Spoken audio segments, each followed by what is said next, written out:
Big Boss season 9 நடந்து முடிஞ்சிருக்க நிலையில big பாஸ்க்கு அப்புறமா முதல் முறையா கானா வினோத் ஒரு ஃபேன்ஸ் மீட் அரேஞ்ச் பண்ணி பேசியிருக்காரு. இந்த ஃபேன்ஸ் மீட்ல ஃபேன்ஸ் கேட்ட எல்லா கேள்விகளுக்கும் கானா வினோத் பதில் சொல்லியிருக்காரு. அப்படித்தான் அதுல விஜய், பார்வதி அண்ட் கமருதீனை பத்தி கேட்ட எல்லா கேள்விகளுக்கும் ஓப்பன் அப்பா ரொம்ப போல்டா பதில் சொல்லியிருக்காரு. அதாவது பார்வதி கமருதீன் டாஸ்க்ல நடந்துகிட்ட விதத்தை பத்தி நீங்க என்ன நினைக்கிறீங்க அப்படின்னு கேட்கும்போது, இது ஒரு கேம் தான், அங்கிருந்து பார்க்கும்போது லைவ்ல எல்லாருக்கும் தப்பா தான் தெரியும், ஆனா கேமுக்காக அப்படின்னு சொல்லி தான் அவங்க பண்ணியிருக்காங்களே தவிர எந்த ஒரு தப்பான நோக்கத்திலையும் பண்ணவே இல்லை. அது மட்டும் இல்லாமல் சபரியும் பார்வதி கிட்ட அந்த மாதிரி நடந்துக்கிட்டதும் தப்பு தான். பட் ஆனால் யாருமே வேணும்னு ஒருத்தவங்களை கஷ்டப்படுத்தணும் அப்படின்றதுக்காக பண்ணல, யார் மேலேயும் எந்த தப்பும் கிடையாது அப்படின்னு கமருதீன் பார்வதி ரெண்டு பேத்துக்குமே சப்போர்ட் பண்ணி தான் பேசியிருக்காரு.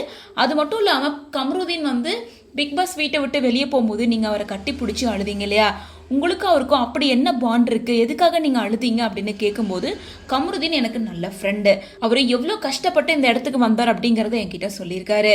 அவனுக்கும் கார் வாங்கணும், வீடு வாங்கணும்னு நிறைய கனவுகளோட தான் வந்தான். பட் எல்லாருக்கும் இங்கே தனிப்பட்ட முறையில் கனவு இருக்கும் இல்லையா, ஸோ இந்த மாதிரி அவங்க ஒரு பேர் வாங்கி வெளியே போனது அவங்கள பாதிக்கும்.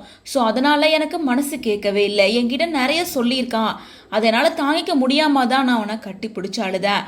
பார்வதியோ கமருதீனோ சபரியோ யார் மேலே எந்த தப்பும் இல்லை, எல்லாரும் அவங்க கேமை தான் விளையாடி இருக்காங்க அப்படின்னு சொல்லிட்டு கானா வினோத் பார்வதிக்கும் கமருதீனுக்கும் ஆதரவா பேசியிருக்க இந்த வீடியோ தான் இப்போ சோஷியல் மீடியாலையும் வைரல் ஆயிட்டு இருக்கு.